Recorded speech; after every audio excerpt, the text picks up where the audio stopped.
Assalamualaikum warahmatullahi wabarakatuh. Kita lagi dengan kanal Travel Evo. Untuk sahabat-sahabat traveler, sahabat-sahabat entrepreneur dimanapun berada, moga-moga rezekinya lancar, bisnisnya sukses, dan happy selalu.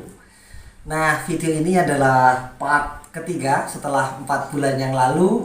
Saya bikin video pertama dengan Ustadz Syukur dan Gus Miftah saat masih ada pertemuan tadabbur kehidupan di pesantren Al-Nekadiyah Sugo Babat Lamongan. Nah, di video pertama dahulu itu videonya tentang ada pilkades di Desa Gempol Kanding, kenapa nggak nyalon, dan beliau kemudian mendaftarkan untuk mencalonkan diri. Itu video bisa cek ya di sekian bulan yang lalu. Dan hari ini saya kembali berada di Desa Gempol Pading, Pucuk, Lamongan, tepat tanggal 14 Agustus 2022. Sehari 13 Agustus. Ya, sehari setelah Gus Miftah dilantik menjadi kades baru di desanya. Jadi pertama selamat ya Gus Miftah ya. Terima kasih. Akhirnya impian dan jungkir baliknya itu menjadi nyata dan dengan kejadian yang dramatis ya, selisih 7 suara melawan incumbent. Oke, tanpa panjang lebar, di video part 3 saya ingin mendokumentasikan sehari setelah dilantik kemarin di Pendopo Kabupaten oleh Pak Bupati Nur Effendi. Nah, pertanyaan pertamanya, gimana perasaannya Pak Kades setelah sehari menjadi kades sekarang? Iya, memang luar biasa. Ini adalah suasana batin yang luar biasa, di mana perjalanan kami ini benar-benar perjalanan yang bahasa Jawanya disengkuyung, artinya digotong, ya, ditanggung, dan kemudian diperjuangkan oleh orang banyak. Suasana haru menyelimuti diri ketika berada dalam ruangan pelantikan di Pendopo Bupati Lamongan bersama 60 kades baru lainnya. Yang alhamdulillah kami juga di dalam jajaran kades termuda, yang dimana juga itu adalah sebuah hal yang luar biasa tentunya bagi saya pribadi dan setiap orang yang memperjuangkan saya. Saya tidak mau mengatakan mendukung ya, karena semua orang saya rasakan itu memperjuangkan saya. Yes. Nah, artinya dalam proses menunggu giliran untuk dilantik, yang terbayang dalam benak saya adalah bagaimana kemudian wajah-wajah orang yang berkorban selama rentan waktu yang cukup panjang dalam menginginkan apa yang menjadikan mereka ya untuk sebuah tatanan kehidupan bermasyarakat di desa yang lebih baik, begitu Mas. Iya. Oke, ini dilanjutkan ini teman-teman. Ada aktor intelektual ini di balik banyak orang ya yang mendukung dan memperjuangkan beliau, tapi di awal-awal tuh ada aktor intelektualnya, ketua strategi pemenangannya, tidak lain tidak bukan adalah yang sebelah kanan itu, Ustadz Syukur. Nah, saya tanyakan sama Ustadz Syukur itu satu sebetulnya, gimana rasanya setelah dilantik, karena berbulan-bulan tampaknya wajahnya kuyung. Monggo.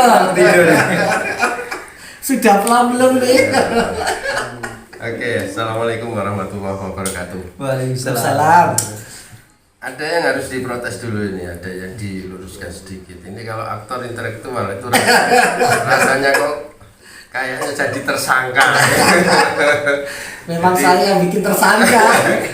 Jadi kalau ada banyak orang yang mengatakan siapa sih tokoh di balik ini, itu saya rasa kurang pas juga. Kita nggak merasa seperti itu karena sebenarnya mayoritas warga itu menginginkan adanya perubahan.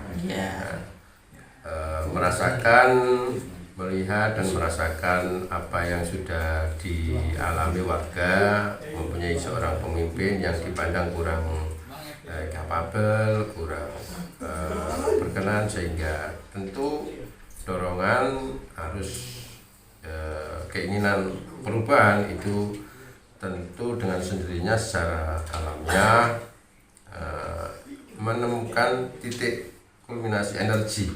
Nah, kalau saya dan kawan-kawan hanya ikut mendorong sedikit saja. Mendorong. Tapi bukan menarik ya, mendorong. Betul. Keinginan warga ini tentu kita harus carikan solusi. Yeah. Gitu. Carikan solusi. Kebetulan ada anak muda yang siap dikorbankan.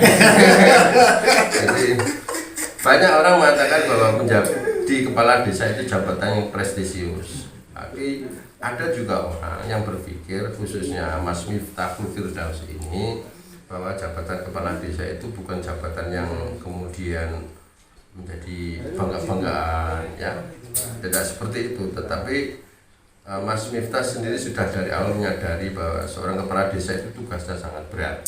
Nah, kami dan warga tentu sangat bersyukur, mudah-mudahan dengan niatan dari awal ini memberikan pengabdian terbaik untuk warga.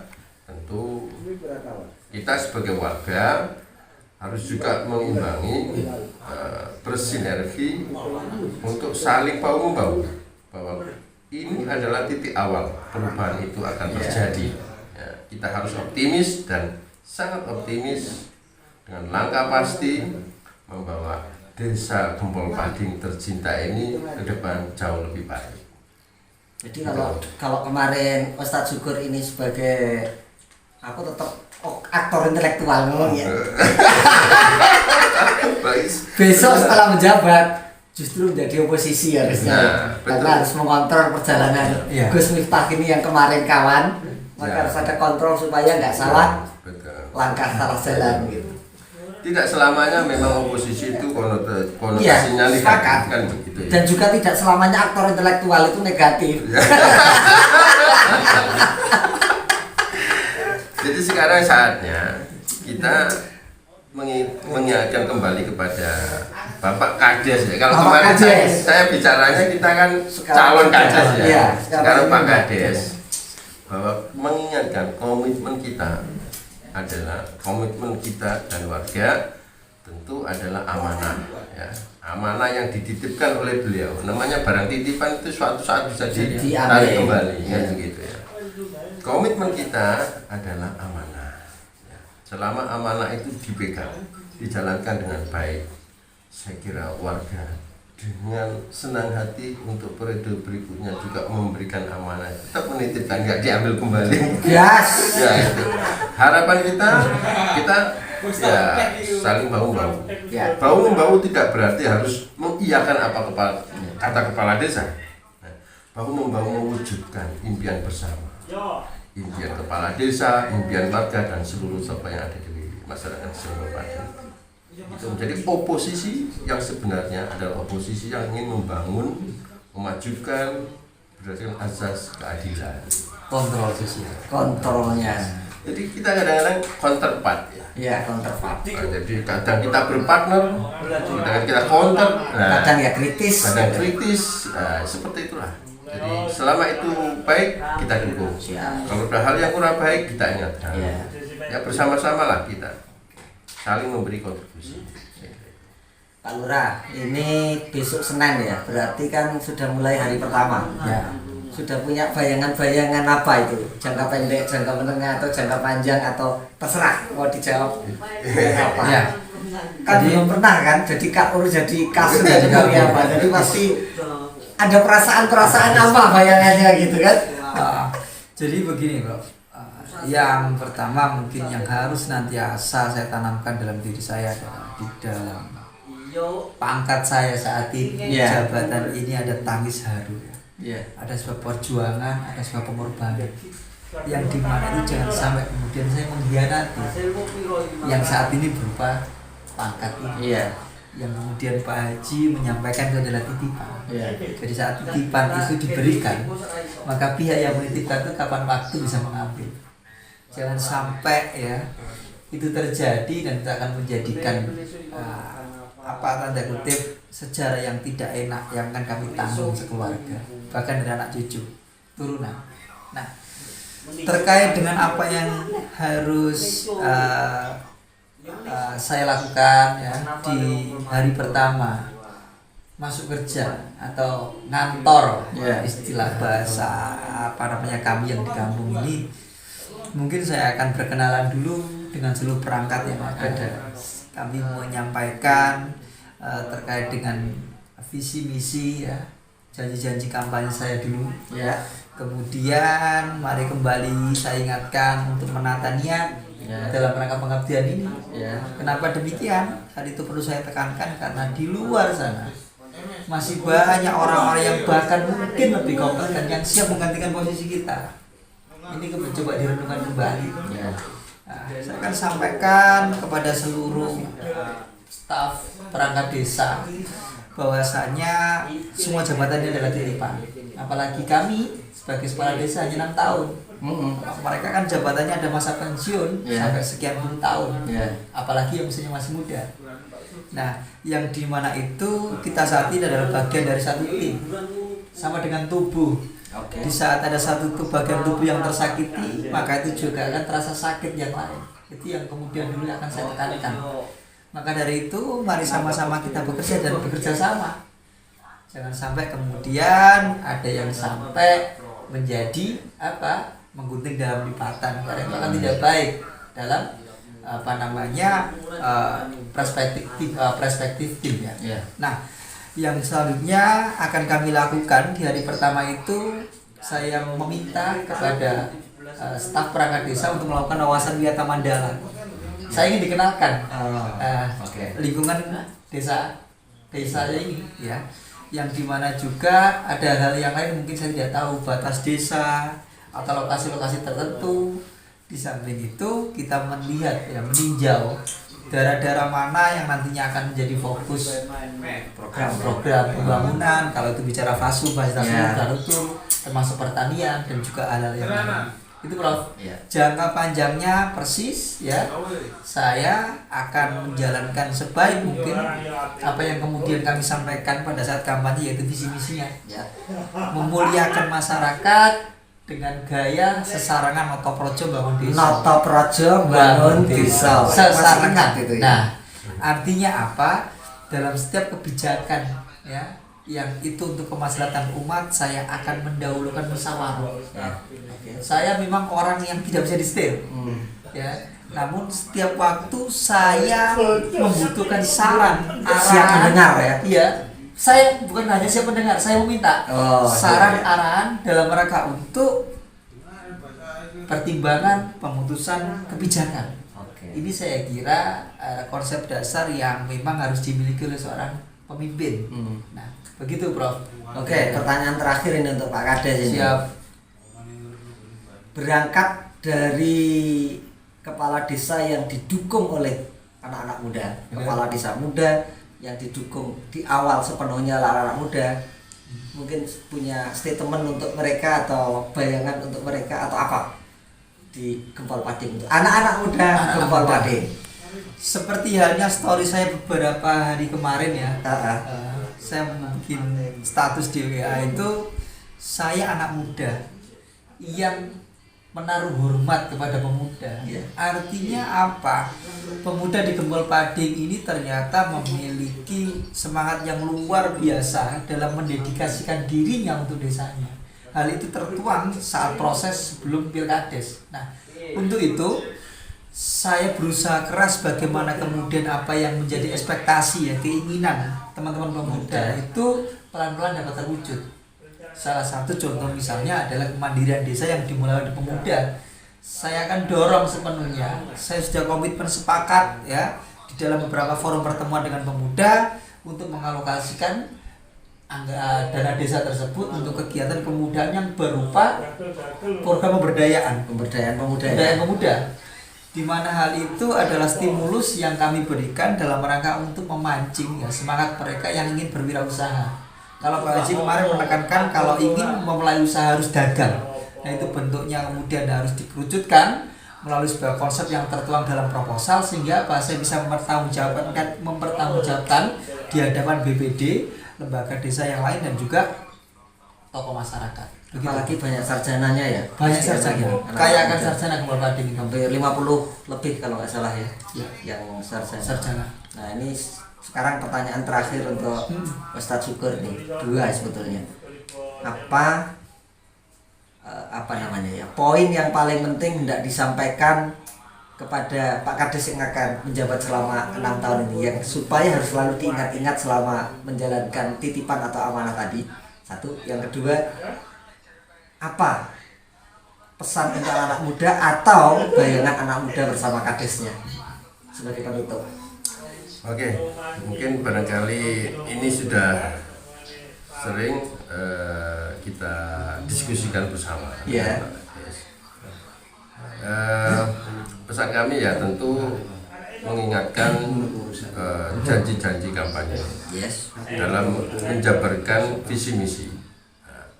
Semaksimal mungkin itu bisa diwujudkan, dan saya kira kita sangat optimis dengan Pak Kades yang muda ini bisa mewujudkan visi-visi misi tersebut dengan baik, insya Allah, dengan segala pertimbangan potensi yang ada di Desa Kembang Pading. Yang kedua, kita ingin ciptakan forum-forum diskusi. Di Kembang Pading itu sumber daya manusianya cukup bagus. Artinya ternyata pendidikan warga masyarakat Desa Kembang Pading itu yang sarjana udah ratusan. Mereka tersebar tidak hanya di kampung, tapi banyak bermigrasi di beberapa urban di kota-kota karena profesi yang berbeda-beda, sehingga mereka tentu kalau kita berikan satu ruang untuk berkontribusi di desanya dalam bentuk ide dan gagasannya, saya kira mereka akan terpanggil, merasa dihormati, dihargai, tentu dengan senang hati akan memberikan sumbangsih pemikiran dan lain sebagainya. Ini saya selalu ingatkan sama beliau untuk melakukan hal-hal tersebut. Jangan merasa jumawa sudah menjadi kepala desa seolah-olah sudah bisa melakukan segalanya, sudah mampu segalanya, jangan. Tapi ayo kita ciptakan sesuai dengan slogan sesarengan noto projo bangun desa. Jadi sesarengan itu artinya sama-sama. Warga kita yang ada di luar potensinya besar, kita ajak ngobrol, kita ajak diskusi, sehingga pembangunan yang ada di Desa Kembang Pading itu bisa berjalan secara maksimal. Saya kira itu khusus untuk anak muda. Anak muda yang telah membuktikan kontribusi suara dalam proses pilkades kemarin adalah bentuk real dari kemampuan anak muda. Oke. Terbukti ya berarti. Terbukti. Terlihat dari gerakannya itu. Gerakannya TSM. Terstruktur, masif dan sistematis. Ya seperti itulah. Jadi ketika kita sampaikan kepada anak-anak muda, awal kita bicara tentang pemerintahan desa, kepemimpinan di desa. Jangan merasa anak muda itu kemudian harus mengikuti 100% omongan orang tua. Karena anak muda itu jauh lebih memahami apa yang harus dilakukan hari ini. Hari ini adalah eranya anak muda, era milenial. Justru orang tua itu harusnya tahu diri. Nah, minggir dulu. Ini saatnya anak muda tampil. Kasih kesempatan anak muda. Ya. Dari sini, pemuda Desa Kembang Pading dengan segala kekurangan dan kelebihannya, saya minta pemerintah Desa Kembang Pading nanti memberi peluang, kesempatan untuk berkarya. Berikan kepercayaan kepada anak muda melalui anggaran. Sentuhan anggaran dari pemerintah desa ini adalah bentuk kepedulian pemerintah desa terhadap anak muda. Saya yakin bila anak muda diberi kepercayaan, ya, tentu dengan pengawasan dan pembinaan, insya Allah kontribusi itu akan menjadi nyata. Dan kemajuan Desa Kembang Pading saya kira itu hanya soal menunggu waktu saja. Yes. Bismillah. Bismillah. Kalau saya narik tadi itu istilah kekiniannya, bersama Pak Lurah baru ini Kembang Pading akan mengumpulkan diaspora untuk mengabdi kepada kampungnya. Pak Lurah, sebelum saya tutup, ada lagi yang tersisa? Tentu di sesi kali ini ya, dalam perjalanannya kawan-kawan yang selalu mengikuti channel Travelebo Ya. akan tahu ya, sejak awal perjalanannya yang dimana kemudian itu bisa dijadikan motivasi Pak Haji ya. Oke. Bagi kawan-kawan pemuda di seluruh Nusantara ya. Ya. Nusantara. Nusantara. Ya. Saat ini adalah era kawan-kawan untuk ambil bagian ya dalam kepemimpinan. Yes. Di mana pemuda hari ini ya yang memahami situasi hari ini terutama teknologi Ya. itu bagi saya adalah waktu di mana mereka memulai untuk memberanikan diri ya terjun dalam dunia politik misalnya yang tujuannya adalah dalam rangka untuk minimal memajukan daerahnya masing-masing di desa, di lingkup kabupaten atau yang lain Ya. yang dimana hal itu ya jangan kemudian ya kita merasa ketakutan berlebih akan hal-hal yang menjadikan itu adalah sebuah hambatan termasuk urusan finansial. Kita yakin pasrahkan kepada Tuhan Yang Maha Esa, maka jalan itu akan terbuka untuk kawan-kawan semua. Itu. Pak Ustadz, Pak Kades sudah kayak orasi di balai desa beneran tadi ya. Ini pengaruh dari ini. Langsung aja gitu ya. Oke, pemirsa Travelebo dimanapun Anda berada, begitu bincang-bincang kita dengan Gus Miftahul Firdaus, Yeah. Pak Kades baru kita di Desa Gempol Pading, Pucuk Lamongan. Rada agak tegang ini kan. Berat rasanya pangkat dan jabatan rasanya. Ini uniform yang belum pernah dipakai. Iya. Hari Belum pernah pertama. merasakan. Dan juga kepada Ketua Strategi dan Relawan Pemenangan Aktor Pak Kades. intelektual. Atau aktor intelektual lagi ya. Moga-moga satu ini menjadi dokumentasi desa ini bagaimana memilih pemimpin baru. Selain dokumentasi juga nanti mungkin ini menjadi saksi dan sekaligus pengontrol untuk kita semua warga Desa Gempol Pading. Dan saya berterima kasih ya dengan channel Travelebo. Travelebo yang sudah mengawal perjalanan kami ya. Bisa tangis haru kami di dalamnya. Dan terakhir moga-moga percakapan singkat ini menjadi inspirasi bagi anak-anak muda di desa-desa lain seluruh Nusantara agar berani memutuskan untuk mengambil kepemimpinan di setiap jejak daerah atau desanya masing-masing. Itu saja. Terima kasih. Moga-moga sukses semuanya. Jangan lupa bahagia dengan apa? Ngopi, ngudut, dan traveling. Kenapa traveling? Karena dengan traveling kita bisa ketemu orang-orang baru, kita pergi ke tempat-tempat baru, dan dengan itu kita mendapatkan ilmu baru, hikmah kehidupan yang baru, dan juga inspirasi-inspirasi baru yang akan membawa hidup kita menjadi jauh lebih baik, tumbuh, dan berkembang. Mari kita pamit untuk pemirsa semua. Assalamualaikum warahmatullahi wabarakatuh. Waalaikumsalam warahmatullahi wabarakatuh. wabarakatuh.